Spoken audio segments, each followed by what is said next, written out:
नमस्कार। कभी सोचा है कि बड़े बड़े पुल यहाँ तक कि पिरामिड ये सब कैसे एक बहुत ही सिंपल से शेप पर टिके रहते हैं। आज हम ज्यामिति कैसी हीरो त्रिभुज यानी ट्रायंगल के रहस्यों से पर्दा उठाने वाले हैं। तो सवाल यही है, ये तीन सीधी लकीरें हमारी दुनिया को आखिर बनाती कैसे हैं? इसका जवाब सिर्फ मैथ्स की किताबों में नहीं है। ये तो हमारे चारों ओर डिजाइन, इंजीनियरिंग और यहां तक कि आर्ट में भी छिपा हुआ है। चलिए इसे खोजते हैं। अच्छा, इस बड़े सवाल का जवाब ढूंढने के लिए ना हमें एकदम बेसिक से शुरू करना होगा। त्रिभुज को जो बात इतनी खास बनाती है उससे समझने के लिए पहले ये जानना जरूरी है कि ये आखिर है क्या। तो एक त्रिभुज क्या है? देखिए, सीधी सी बात है। ये तीन सीधी लाइनों से बनी एक बंद शक्ल है, बस।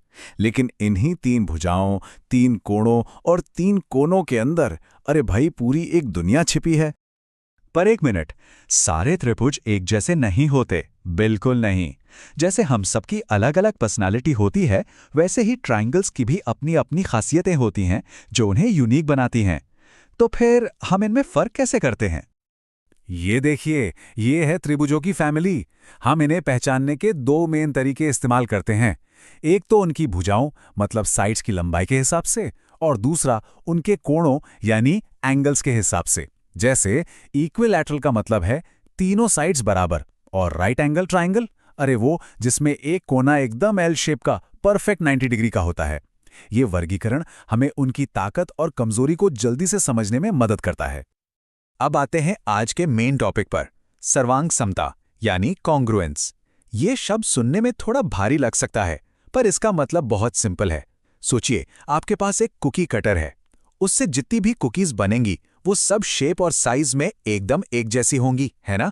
बस ज्योमेट्री में इन्हीं आइडेंटिकल शेप्स को हम सर्वांग सम या कॉन्ग्रुएंट कहते हैं। अब इन दो त्रिभुजों को देखें, एक जैसे दिख रहे हैं, है ना? बिल्कुल। पर क्या ये सच में आइडेंटिकल हैं? देखिए, जब बात इंजीनियरिंग या आर्किटेक्चर की आती है तो लगभग एक जैसे से काम नहीं चलता। हमें पक्का सबूत चाहिए कि वो एकदम बिल्कुल एक जैसे हैं। और यहीं पर कॉन्ग्रुएंस काम आता है। कॉन्ग्रुएंट ट्रायंगल्स मतलब समझिए कि ये जुड़वा भाई हैं, शेप में भी और साइज में भी। अगर एक को उठाकर दूसरे के ऊपर रख दें तो वो उसे पूरी तरह से ढक लेगा, एक भी कोना बाहर नहीं निकलेगा। इसका मतलब ये हुआ कि उनके सारे कॉरस्पॉन्डिंग मतलब मिलते जुलते हिस्से भी बराबर होते हैं। तो क्या हमें हर बार ये प्रूव करने के लिए कि दो ट्रायंगल्स कॉन्ग्रुएंट हैं, उनके सारे 6 हिस्से, 3 साइड्स और 3 एंगल्स नापने पड़ेंगे? अरे नहीं, थैंकफुली नहीं। मैथ्स हमें कुछ कमाल के शॉर्टकट्स देता है। इन्हें आप सीक्रेट कोड्स भी कह सकते हैं, जो हमारा काम बहुत आसान कर देते हैं। हमारा पहला कोड है SSS, मतलब साइड साइड साइड। सोचिए, आपके पास 3 डंडियां हैं जिनकी लंबाई फिक्स है। अब आप उन 3 डंडियों से सिर्फ और सिर्फ एक ही तरह का ट्रायंगल बना सकते हैं, कोई और शेप बन ही नहीं सकता। इसीलिए अगर दो ट्रायंगल्स की तीनों कॉरस्पॉन्डिंग साइड्स बराबर हैं तो उन्हें कॉन्ग्रुएंट होना ही पड़ेगा। सिंपल। अगला है सैस यानी साइड एंगल साइड।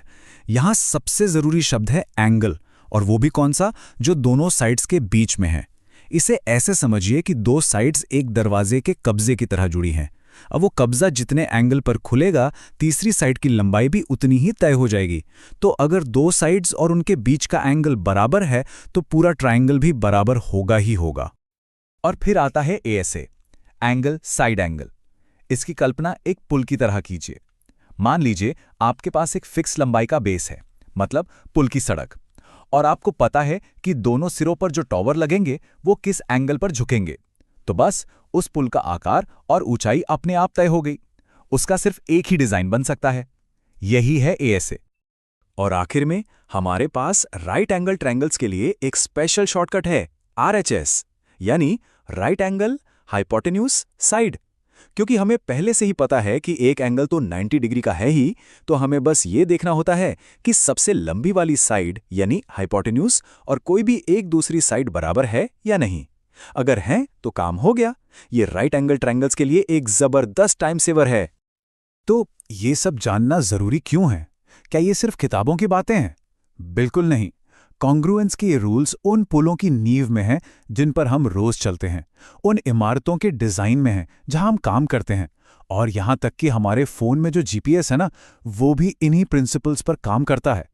तो जब भी ज्योमेट्री की कोई प्रॉब्लम सामने आए तो इन बातों को याद रखना। सबसे पहले एक जासूस की तरह सुराग ढूंढिए और सही कॉन्ग्रुएंस रूल पहचानिए। फिर अपने जवाब को बिल्कुल साफ साफ लिखिए, जैसे एक वकील जज के सामने अपना केस रखता है। और हाँ, एक बार आपने कॉन्ग्रुएंस साबित कर दिया तो समझिए कि आपने उस प्रॉब्लम के कई और राज भी खोल दिए हैं। तो मैं आपको इसी सोच के साथ छोड़े जा रहा हूं।